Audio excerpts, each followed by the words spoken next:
What's up guys, my name is Charlie and this is my channel Full Throttle. Today I'm going to be going over a couple of issues with the 350Z. I would say about 10-12 issues that I've had over my course of dealing with them. I've had about, I want to say about 15 350Zs so far, and some of these cars have this problem and some of them don't. Well, I guess I'm going to get that and I'll be right back. Alright guys, so I'm back now. So I'm just going to go over some of the common issues that I've seen. There is more issues, there is always different problems with different people's cars. This isn't going to be everything. This is just the most common that I've seen in my experience. So I'm going to be going over the 03, 04, third and fifth gear grinds. I'm going to be going over the oil leak behind the sandwich plate for the oil filter.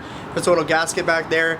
I'm going to go over the scratched interior pieces. This is the main one that I've seen out of all my 350Zs. Almost every single one that I've had has came with a scratched interior. The center dash bezels, the window switches, the window switch bezels, they're almost on every single 350Z I've had. So I'm going to go over the TPMS sensors, I'm going to go over the oil pressure sensor, I'm going to go over the PCV oil burning problem where the PCV hose pulls from your crankcase on the right side of your engine and goes into your upper plenum where it sucks excessive oil in and burns that oil and can leave carbon deposits, can slow your car down, lose power over time. It can do other damages as well, but I'm going to go over that and maybe a simple fix that I did a while ago. I'm going to go over the window regulators. This is a big one as well. I'm going to go over the lack of cup holders from 03 to 05. That is honestly why I did the conversion on my car to put the 08 and the 08 door panel, 08 center console and 08 door panel on for the passenger. I am going to do the driver as well, but it's I don't have a great condition one, so I don't want to do that one yet. I'm going to go over the trunk struts, the control arm bushings, and the rear differential bushing. Alright, well the first thing I'm going to do is I'm just going to get in my car and show a little bit about the third and fifth gear grind. So I'm going to do that right now.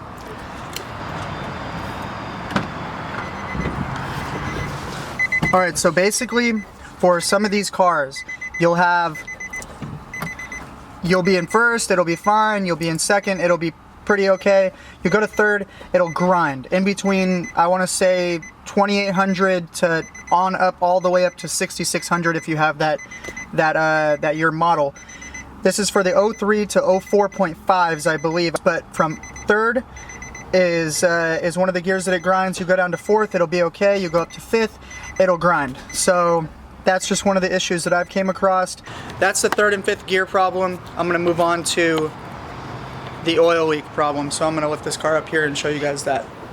Alright, so what I'm going to do is get under here and show you guys exactly what I'm talking about. So, damn, it's a little bit harder to see than I thought it was.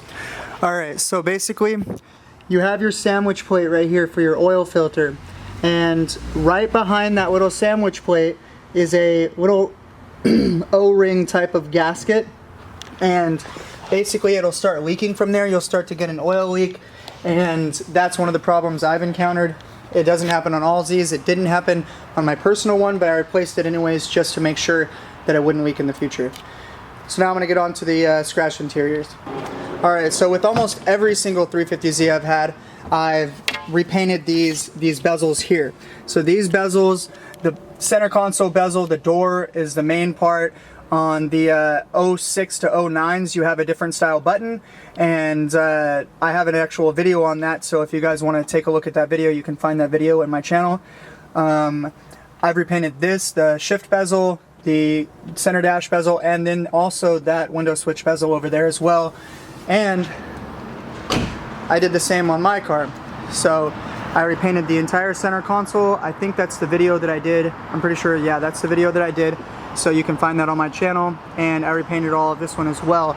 They basically, I started sanding this other bezel over here. And you can see, this is basically what they tend to look like.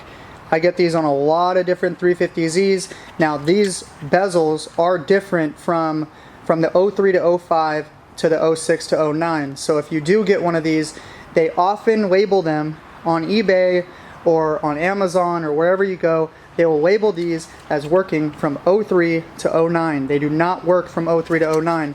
This one here, the part number on the bottom, let's see if I can get this here.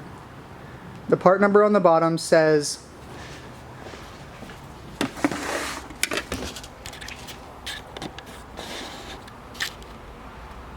CF40A. So it says 80960CF40A. Now that CF is for the 06 to 09 versions.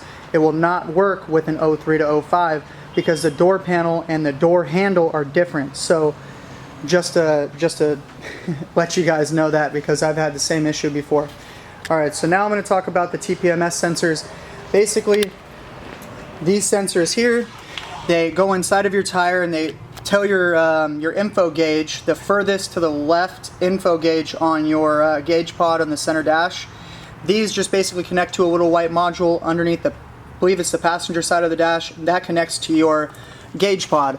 Well, you'll start to get either one of them will wear out or one of them will have the battery die on it, because the battery only lasts about 10 years on these. So I know they're rated for less. I think they're rated for about 7 years, but the batteries will only last about 10 years. So right when one goes out, it's a good idea to replace all of them, because that means that when this car was made, these wheels were put on this car with these TPMS sensors, then basically after the lifespan of one has ran out, then they're all going to start running out. So it's a good idea to replace all of them.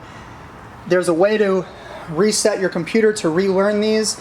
It's a very finicky system. Nissan charges, I believe, right around 150 bucks to replace, or not replace, but to just relearn them for you. There's other videos on the internet. I might do one soon, but it's been a difficult process for me just with these TPMS sensors. I don't really like them. All right, moving on to your PCV hose. So this hose right here is your PCV hose. Get this to focus here. So this is your PCV hose. It goes from your right side valve cover up to your plenum here. So you have this hose, basically it sucks too much oil in through this hose into your upper intake plenum, and it ends up like this. Now I don't know how well this car was taken care of, but from what it looks like on the inside here, it doesn't look very good. So you can see all the oil on the inside of here, and you can see that it was burning a decent amount of oil. So that's something that I replaced on my car for a little while, and then I started having an idle issue. I've already talked about that in my alternator install video. But basically, what I did is I took one of these breather filters here, and I took one of these little rubber caps, and I put the cap on the plenum here, and then I put the breather filter here. Now this is not smog legal. It's basically venting that the oil fumes, the oil vapor fumes into the atmosphere, so it's not smog legal. If you get pulled over, they might send you to ref.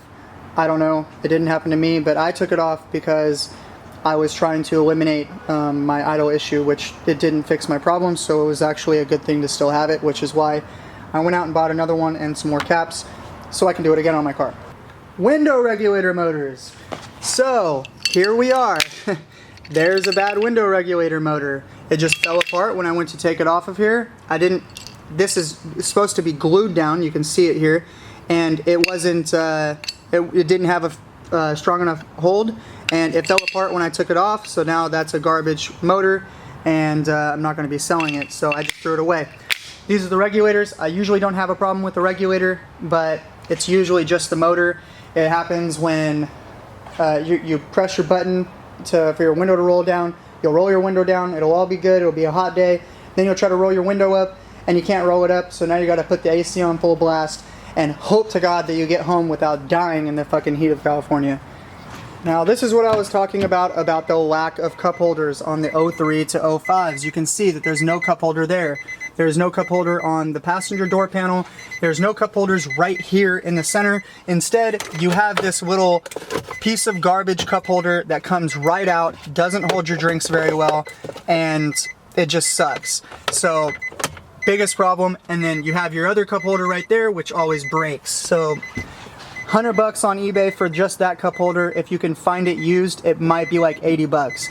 The one in the center console, I know I've sold them before for in between 30 to 40 bucks, and they're not cheap. And it's kind of bullshit how Nissan didn't put any real cup holders in theirs. Then they upgraded, like I said earlier, to the cup holders in the center console, cup holders on both the driver and passenger door, so that was a lot better. I'm choosing to keep my cup holder on the dash as well instead of having a coin compartment, just because I'd rather have more cup holders when I have a passenger in my car. I usually drink a Red Bull and a bottle of water at the same time, so I usually have 2 drinks. And the next one is trunk struts. Now, they don't lift up. They just don't work. And this happens on damn near all 350Zs. Now, you do have a weight under here. There's a weight that you pop off this panel here, and there's, I want to say maybe a 3 or 4 pound weight under there that helps you close your trunk when your trunk struts are good, so you don't have to pull on it super hard to close your trunk. And also it makes it so when you open your trunk, it doesn't just fling up and possibly damage something. I've never removed this weight before just because my trunk struts were good on my car, but they're bad on this one. So as you can see, they offer no holding at all. There's brand new ones right there. I'm going to be throwing those in, and hopefully those work a lot better than these. The next one is these control arm bushings. You can already see that this one right here is starting to separate, and let's see about this one. This one as well. Little bit separated, but it's okay. At least it's not rubbing on the frame, and it seems like it's holding a little bit. But those control arm bushings, they always go bad. If you want to see better control arm bushings, you can see my SBL control arm bushing install video. I also did a review on them, and they work a lot better, and I like the ride a lot more. So here's the other problem. This differential bushing right here, they're hydraulic, they have fluid on the inside, and they start leaking like this, and you can tell when that bushing is bad when it starts leaking. So I haven't had too many of these go bad, but I've had about 4 of my cars that were bad, and I'm pretty sure on my car it's bad as well. I'm going to be going solid differential bushings, probably SBL solid subframe bushings and differential bushings on my car.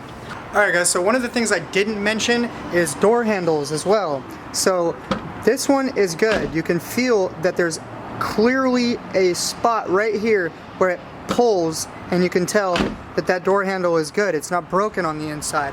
Now there's this.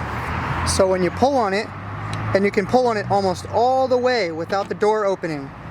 That means that right inside of here, can't see it from the outside, but right inside of there, this is starting to go bad. And one day you'll come to open this door and, focused here? Yeah. Like now, it's not opening. I'm pulling it all the way. It might have just broke actually. See how I'm talking about? You can pull on it almost all the way. It's not opening your door. It's starting to go bad. That's how you know that your door handle is starting to go bad. Alright guys, so that's pretty much it. I know there's other issues with these cars. I know there's other common things that go wrong as well. This is just what I could think of off the top of my head. So if you like this video, give it a thumbs up. I know a lot about these 350Zs. I consider myself pretty educated about these cars, but at the same time, I don't know everything. So alright guys, I'll see you guys in the next video. I'm probably going to be doing my my master cylinder, my slave cylinder, my stainless steel clutch line in the next one. And if you haven't seen any of my other videos, I did talk about a couple of things that I have done videos on. So if you have any of these issues, you can go to that video and you can see exactly what you need to do to replace that part. So I'll see you guys in the next video, and thanks for watching.